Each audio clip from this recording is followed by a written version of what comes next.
Hello and welcome back. This is the third section of my Premiere workflow series. There are 2 additional videos before this and plenty of tips in the series too. So if you haven't seen them, make sure you go and check them out as well. In this video, I'll be discussing one of my favourite parts of editing and the thing that turns your footage from this into this. And that's colour grading. So let's get started. First up, it's best to get an understanding of colour profiles and what they are and how to use them. If you're used to shooting stills, then you'll know that shooting in RAW as opposed to shooting in JPEG gives you a flatter looking image that needs a little work, and different colour profiles will accentuate different aspects of your image. Well, that's kind of the same with film, except the profiles can be and often are a lot flatter. With film, on most cameras you'll have the option to shoot in a profile called log. These have slightly different names depending on the manufacturer, so C-Log for Canon, V-Log for Panasonic, and S-Log for Sony.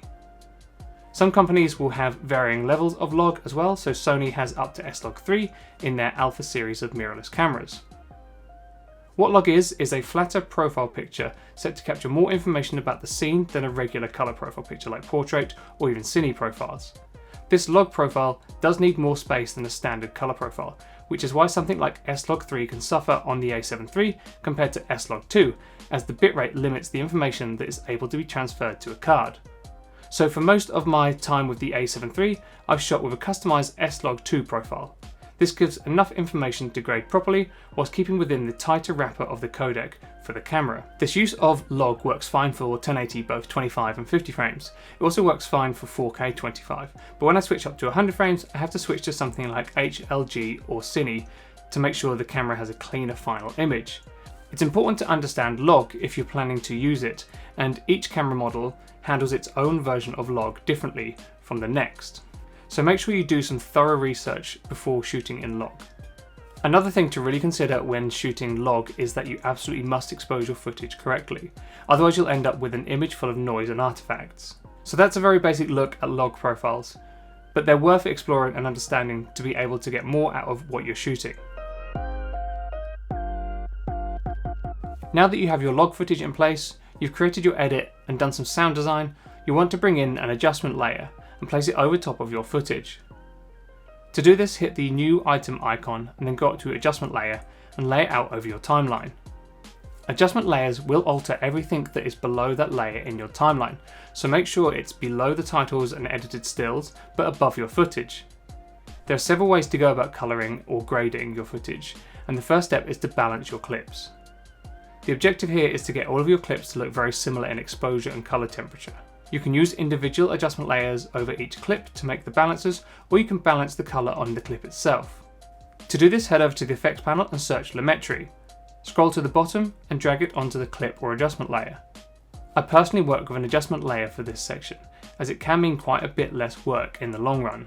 Then it's just a case of going through each clip and adjusting them so they look similar tonally.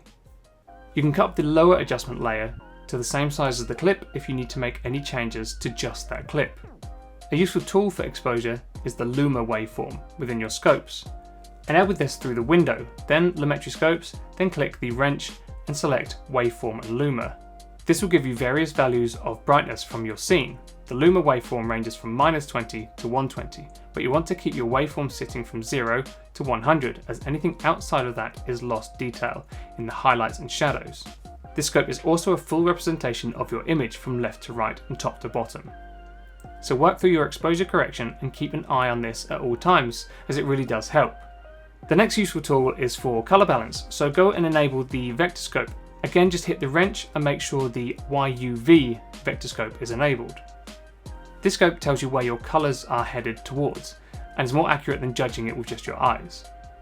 If the scene is balanced with colour, then the scope should be biased to the centre, and only drift out if there's more of a certain colour within the scene, like the green of grass for example. If you do find that your image is heading more towards a certain colour, then just adjust accordingly until the scope sits centrally and the image looks normal. Once this is done, it's time to add a full grade. Adding a grade is best done on an adjustment layer, so you should have a timeline that looks similar to this. The second adjustment layer will have a final look of the film, and again, we're going to use Lumetri for this. Before we delve deeper into Lumetri, you have a couple of grading options here. first using Lumetri for the entire grade, or alternatively you can use a file called a LUT. LUTs will give your footage a certain look, which can be carried from project to project. LUTs are available from various places online, with different colorists, editors and filmmakers providing their own. Once you have a LUT that you like, you can use it on Lumetri using this drop-down. Add the LUT in and now you can do the finishing touches for your grade. You may find that the LUT that you've applied gives you everything you need for your edit. However, this is rare and you'll likely need to do some tweaking to the final look of your film. Going down the Lumetri panel, there are several sliders and sections that you can change. You've already done an exposure and colour balance, so the first section can be skipped over. You still may want to increase the contrast either through the contrast slider or the highlights, shadows, whites and black sliders, or even a combination of the lot. The other option is to jump down to curves and add in a slight tone curve to alter the contrast of your film. These really are the main sections of Lumetri that you want to concentrate on to bring out the best of your footage and final film. Once you've added the grade that you're happy with, make sure you watch back the entire film to make sure there are no sections that look out of place. If you've done the initial steps correctly, you should be fine, but sometimes this can bring up an anomaly with your film. If that's the case, just clip out that section of the adjustment layer and make the changes. I do hope this look into grading has shed some light onto Lumetri. For more tips and advice, check out the rest of the Premiere series with Wexphoto Video.